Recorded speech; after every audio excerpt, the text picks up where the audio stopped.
I've already opened this, but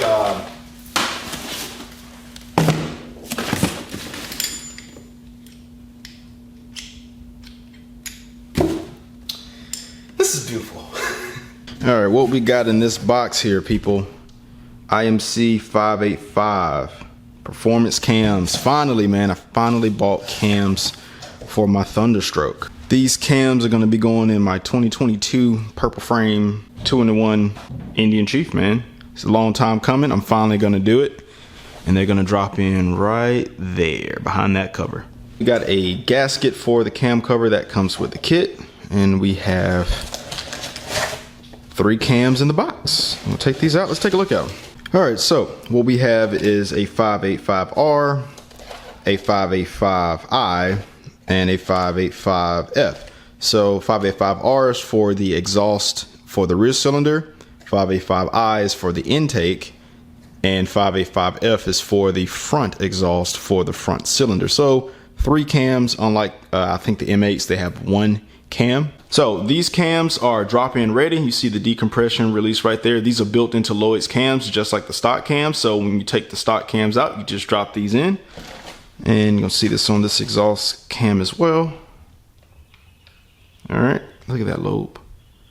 So these are high lift cams. So the thing about these cams, here's the big thing. If you want to do a 558 or a 585 on your Indian Thunderstroke, if you got the 2019 and above, you're good to go. The valve train's been updated. If you got a 2018 and below, you're gonna want to get your valve train updated. These are high lift cams. It will destroy your engine pretty much because you're overworking the springs, you're overworking the valves. It opens those valves further into the cylinder. If that valve contacts that piston from one of the valves failing, you're gonna have a bad time. So if you have a 2018 and below Thunderstroke, get your valve train updated. Do it. And we don't have to do anything to drop the engine or anything weird to get these in. However, we do need we do need to do something weird. We need this tool right here. This is Lloyd's version of a tool similar to the Indian tool, the service tool that you use to swap the cams out. Behind this cover are your 3 cams: rear exhaust, intake, front exhaust.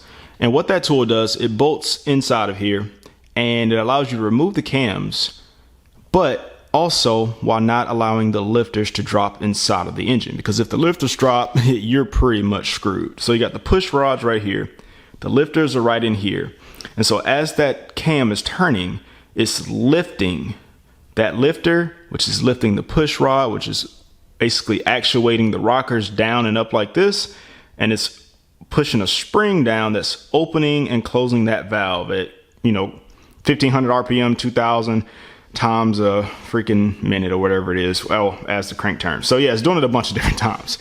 But if you were to pull that cam out and you didn't have that tool, there's no way for you to get the lifters back in. And so you essentially have to take the top end of the engine apart just to get that done. So this tool, these little slides right here, they hold the lifters in place while you do what you need to do to get the cams out. When you pull the cams out, this stays in place, then you put the new cams in, reverse the process, and it does the job. Now, this tool was about $450.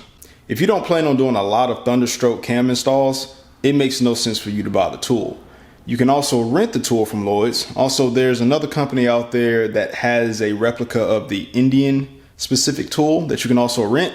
But yeah, don't get the tool if you're not going to be doing a bunch of different Thunderstroke installs. This also comes with the cam changing tool. It's a deep socket and it allows you to turn the cam so you can get this right in place under the lifter, and then you can pull the cam out. Because even though the engine will be at top dead center when you're doing this, there's still going to be a little bit of load left on that cam. Use this, turn it, free it, and you pull the cam out. One more tool that I bought, this is the split gear tool from Lloyd's. When you take the cam plate off, there's a gear on each cam that allow them to stay in sync with each other. 2 of those are really hard to get off. This tool allows you to get them off easier. Look at that, that spring is really nice. I can't lie, this looks really freaking nice. The second set of 585 cams is going to be going in a 2024 Roadmaster. It is the same Roadmaster that I did the handlebar install on and also the slip-on exhaust. So that one also has a stage 1 air filter and it has the slip-ons. If you're going to do 585 cams or 558s, it is recommended to have an air filter and slip-ons to maximize performance. my specific Chief has the stage 1 air filter, not the air filter that will get the best performance, but I had it powder coated.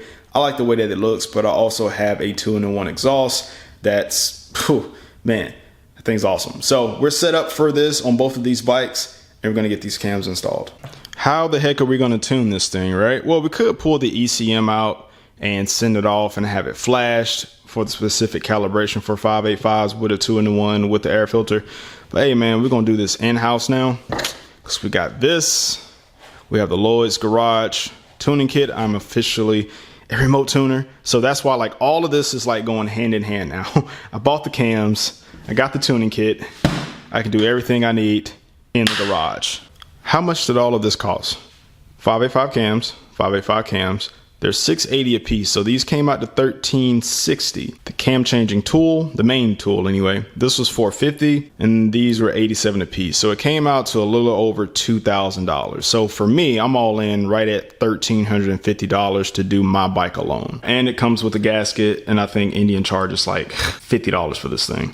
All in, $1,350 bucks, $60 plus your stage 1, plus your your exhaust.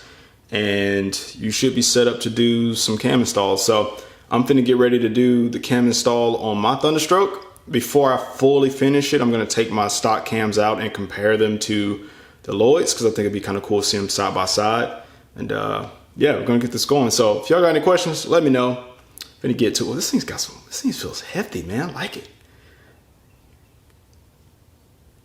Yeah, anyway, catch y'all in the next one. Peace.